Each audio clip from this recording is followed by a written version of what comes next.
The modern industrial world has been divided into two camps. The first one unites all opponents of all kinds of asbestos. These are the manufacturers of artificial fibers and synthetic replacements of the mineral. The second camp incorporates those who produce and process chrysotile on an industrial basis for everyday use. Those who are for chrysotile stick to a scientific approach and campaign to preserve their jobs. Their opponents act only on the basis of their business interests and ignorance, not taking on board the latest research results.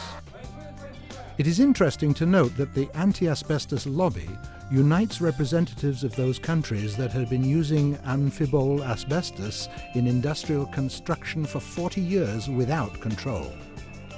Now they speculate on the sad experience of the past.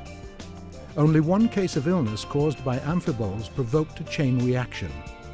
After the lawsuits, scandalous articles were in the mass media.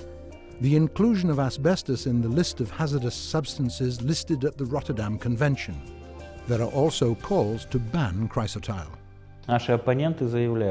Our opponents claim that asbestos-generated cancer has killed more than 100,000 people. My question was put directly to those researchers of WHO who perpetuate the ban on asbestos. From where did you get this figure?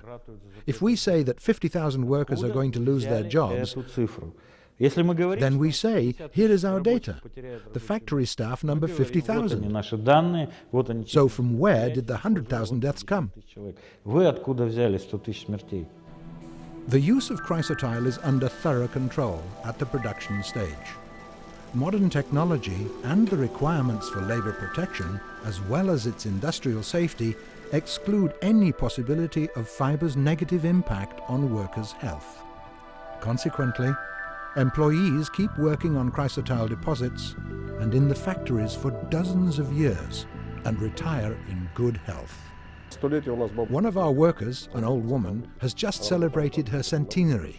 She worked at the factory and then transferred to our mine, and she's registered with our council. Her eyesight is poor, but her lungs are sound. Doctors also confirm the safety of chrysotile's controlled use. Throughout the history of industrial mining in Russia, they have been closely examining health of the professional workers. They have also been conducting various kinds of lab research on chrysotile's fibers.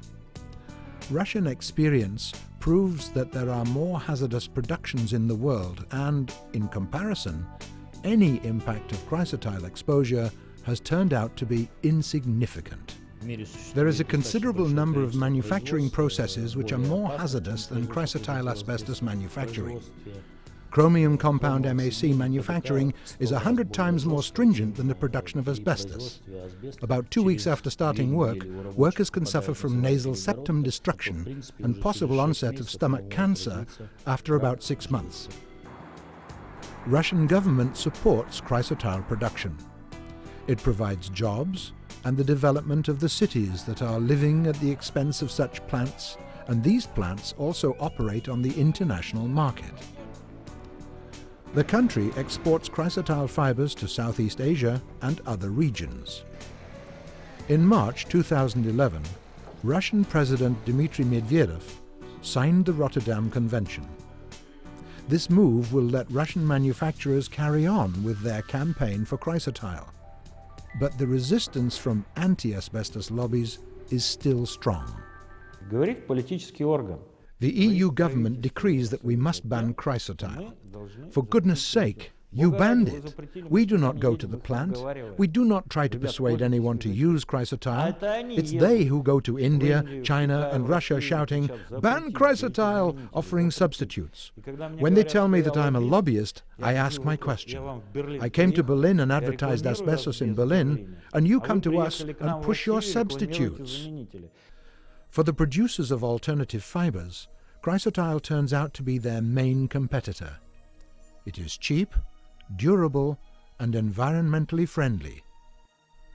Chrysotile cement is widely used for roofing, and the mineral is also good for the production of pipes. Those items are highly necessary for the boosting of infrastructure of developing countries.